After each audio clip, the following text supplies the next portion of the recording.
Alors, chers parents, chers amis, chers frères, chers panafricains et panafricaines, je vous salue. Parlons un peu de ce qui s'est passé à Istanbul, en Turquie, qui est donc le territoire neutre de toutes les négociations concernant la crise russo-ukrainienne. Moi, je vais aller droit au but avec vous. D'abord, je vous salue depuis vos différentes positions et je vous demande une doléance. Mettez-moi des j'aime, beaucoup de j'aime et explosez les commentaires et mettez des partages. Je sais que beaucoup d'entre vous ne dorment pas, même s'il est très tard. Je vais quand même tenter de faire cette vidéo. C'est important. Parce que hier, je l'ai même dit dans le petit direct que j'ai fait, qu'aujourd'hui, le 2, allait se dérouler à Istanbul une autre partie de la négociation. Mais en réalité, moi, ce que j'ai lu sur Internet, mais c'est de la comédie des deux. Je suis désolé de le dire, chers Africains. C'est pourquoi j'ai dit que je vais être très bref et très direct avec vous dans cette vidéo. Les deux parties sont en train de jouer la comédie. Je parle de la partie ukrainienne et de la partie russe. Parce que quand je regarde, quand je lis ce que je vois ici, là, quand je lis sur les sites un peu partout, ce qui s'est passé à Istanbul, j'ai pitié pour les soldats ukrainiens et les soldats russes. Parce que des deux côtés, il y a des cadavres. Faut pas, on va se mentir. C'est vrai que du côté ukrainien, le nombre est beaucoup plus élevé que du côté russe. Ça, on ne peut pas dire, on peut pas en dire autrement. C'est la vérité. Oui, des deux côtés, mais il y a une différence. Mais ce qui est important, c'est que l'autre côté aussi, ça tombe. Même si le nombre n'est pas très grand, mais ce n'est pas deux personnes qui tombent par affrontement. C'est minimum des centaines ou des milliers aussi. Du côté de la Russie, je veux dire. Du côté de l'Ukraine, là, c'est grave. Et donc, chers camarades, je ne sais même pas pourquoi les gens sont allés à Istanbul.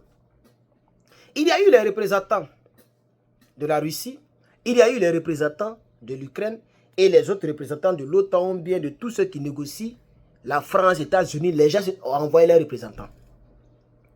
Et Poutine, vous le connaissez, il n'est pas parti là-bas. Il ne faut pas se mentir, il n'est pas parti là-bas. Mais les décisions qui ont été prises, il n'y a pas eu de décision. C'est pourquoi j'ai mis en titre l'échec total à Istanbul. La crise va s'aggraver encore. Parce que les deux n'ont même pas trouvé. Tout ce qu'ils ont trouvé, c'est échange de cadavres. C'est tout ce qu'ils ont trouvé là-bas.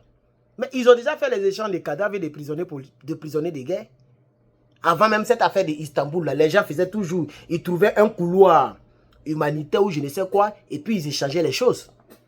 Et ça ne tire pas. Parce que quand on échange les trucs, personne ne tire. L'autre vient avec le lot de cadavres, l'autre vient avec le lot de cadavres, prisonniers, ils échangent. Et puis quand ils s'en vont, ça continue. Donc ça, on est habitué à cela. Donc on a comme l'impression que ce qui s'est passé à Istanbul, c'est de la comédie notoire. Et moi, j'en tiens pour responsable les tenants de ce monde. En réalité, les gens ne veulent pas que cette guerre cesse. Alors, j'ai envie de creuser un peu. La Russie demande à ce que l'Ukraine ne soit jamais une puissance militaire. Mais est-ce que, avec tout ce que la Russie subit, la perte humaine, les pertes humaines, je vais vous donner un exemple. Je vais répartir vers la fin de l'information. Les échanges des cadavres là, la Russie en dispose plus de 6355. J'ai lu, j'ai retenu. 6355 cadavres que la Russie va rentrer bientôt à l'Ukraine. Et l'Ukraine aussi en possède, je pense que c'est 200, 300. Et ils vont échanger les prisonniers politiques. Donc regarde un peu le nombre, 6000 cadavres. C'est des pères de famille qui tombent.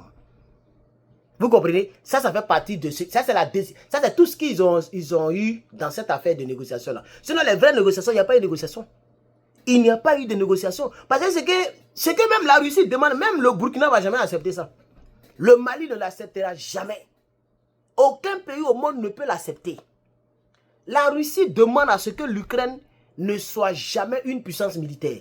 C'est-à-dire l'Ukraine doit limiter ses capacités militaires. Mais ça, c'est mieux. La Russie demande à ce que l'Ukraine n'adhère jamais à l'OTAN. Mais ça, tout le monde le sait. C'est pour ça même que la guerre a eu lieu. Donc, tout le monde sait ça, c'est pas nouveau. La Russie aussi demande à ce que l'Ukraine ne puisse jamais avoir accès aux secrets nucléaires. Et que l'Ukraine ne puisse pas avoir accès aux avions comme les avions dont dispose Israël. Je veux dire, les F-16, 22, etc., F-35. Vous comprenez? La Russie demande à ce que l'Ukraine ne puisse pas avoir ce genre d'armes-là. C'est ce que Israël a utilisé pour Bamungou, Hezbollah, je vais dire. Hein? Bamungou, les gens de l'autre côté de Gaza, en profondeur, en utilisant les bunker busters, les bombes qui pénètrent avant de s'exploser. Et l'Ukraine n'en dispose pas pour l'instant. L'Ukraine n'en dispose pas. Donc, elle demande cela. Vous comprenez? La Russie demande que tous les territoires, on dirait c'est 4 territoires ou 5 territoires que la Russie occupe actuellement. Mais il y a toujours des commandos lourdement armés ukrainiens qui sont dans certains quartiers, dans certains coins. Vous comprenez maintenant, non? Donc la Russie demande à ce que les militaires ukrainiens qui sont dans ces régions dominées par la Russie en Ukraine, que les militaires replient, quittent les villes là, quittent les lieux là. Comme ça, tous ces grands, ces 4 ou 5 grands coins, Zaporizhzhia ou bien quoi là, je ne connais pas bien le nom. Voilà, prochainement, j'ai écrit pour vous. Mais je n'ai pas envie de lire tout ce qui est ici là, c'est trop long. La Russie demande à ce que l'Ukraine rappelle tous ses militaires et ses commandos. Et ces terres-là vont appartenir à la Russie. Attends, c'est ça même qui a énervé Zelensky. Zelensky, ici, c'est à cause de ça. Cette crise-là va se poursuivre jusqu'à Logolé. Tant qu'ils n'ont pas fini, tous les Ukrainiens, il dit qu'il ne va jamais laisser tomber. Parce que ces terres appartiennent à la Russie. Parce que si, par exemple, la Russie gagne et que l'Ukraine cède, le jour que ça ne va pas être les deux pays, la Russie va encore envahir et prendre encore des territoires. Et la Russie va envahir. Donc, ils ne veulent pas du tout cela. Donc, la conclusion, elle est simple. Cette guerre ne s'arrêtera guère. Ça, c'est ma conclusion. Si on est dans les choses comme ça, là, cette guerre ne s'arrêtera guère. Elle ne s'arrêtera pas. Il y a d'autres choses même que la Russie a demandé dont j'oublie, parce que comme je lui bon, j'ai oublié. Avec ça, là, cette guerre ne s'arrêtera jamais. Ne pas avoir accès aux secrets nucléaires. Ne pas avoir une armée trop puissante, avec des armes de très très longue portée de destruction très massive. Ne jamais adhérer à l'OTAN. Et abandonner les terres occupées par les soldats russes comme territoire russe en Ukraine. Et ces territoires doivent être reconnus de manière internationale comme étant désormais une partie des territoires russes. Vous comprenez? Ça me donne un peu l'idée de ce qui s'est passé en Palestine. Aujourd'hui, on parle Palestine n'existe même plus sur la carte du monde. Attends, c'était un pays. Quand tu vois Israël, là, c'est Palestine qui est là comme ça. C'est comme ça, ils ont mangé un peu. Dans les petits Gaza, là, ils sont en train de tout. Même jusqu'à présent, hein, Netanyahou est en train de bombarder Gaza encore. Jusqu'à présent. Jusqu'à où ils te parlent, ils sont en train de bombarder encore. Ils sont en train de les envoyer à leur dernier retranchement. Quand tu prends Palestine, là, c'est un petit bout, un petit point. C'est là que les Gazaouis sont. Donc, elle ne sait pas ce qui se dessine de l'autre côté. Parce que là où on est arrivé, ce n'est pas fait dire qu'on soutient tant, on soutient tant. On doit être pragmatique et puis décrypter l'information et puis essayer de voir on est dans quoi. C'est ça on doit voir.